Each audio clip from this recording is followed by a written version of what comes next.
So what have I learned from my life's research? Oh my God, that's a lot. But if I could summarize it, and it might sound really esoteric and far-fetched, but I assure you it's based on a lot of research. I believe that the history of our world may be quite different than what we've been told and taught. That in fact, the missing link between the Neanderthal and the Homo sapien is not just one link, but is a whole chain of events that have to do with advanced civilization coming to the Earth, finding the Earth in a state of very low level of evolution, and mixing their genes with ours to help the evolution along, producing the Homo sapien with the larger brain and so on.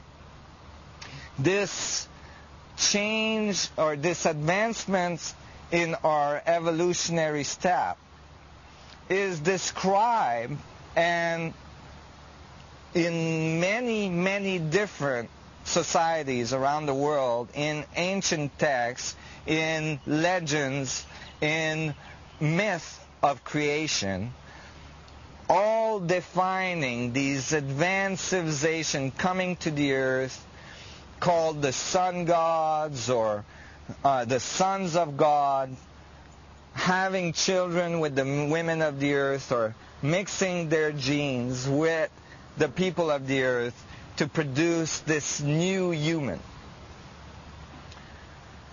And I believe that that interaction with this advanced civilization has been there all along our history. That at first they may have given us even advanced technology, one of the most powerful piece of technology they had.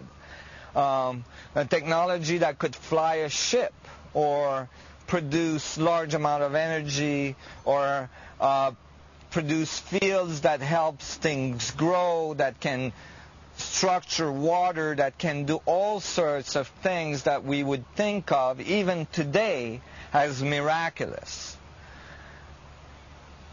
That very advanced technology, I believe, was present at the earliest time of our history, and then was removed eventually because of a need to allow our growth to mature before we would have that level of power again. I believe at that time a decision was made, however, to embed all the information we needed to recover that level of technology so that we could have it on time for the changes that are about to occur on our planet at this time.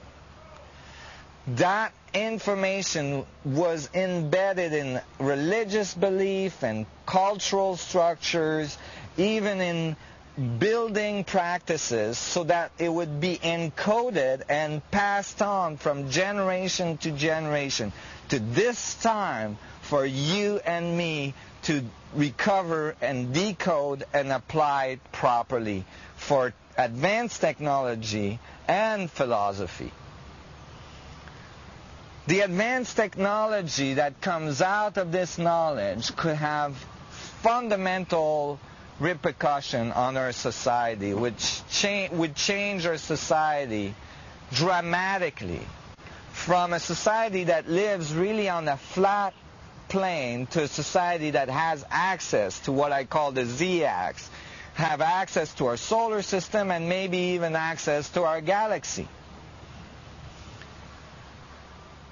I believe as well that there is a fundamental warning in all these texts, in all this knowledge, that says to us, when you get that level of technology, it is crucial that you have grown to becoming a benign, collaborative society instead of a competitive, warring one.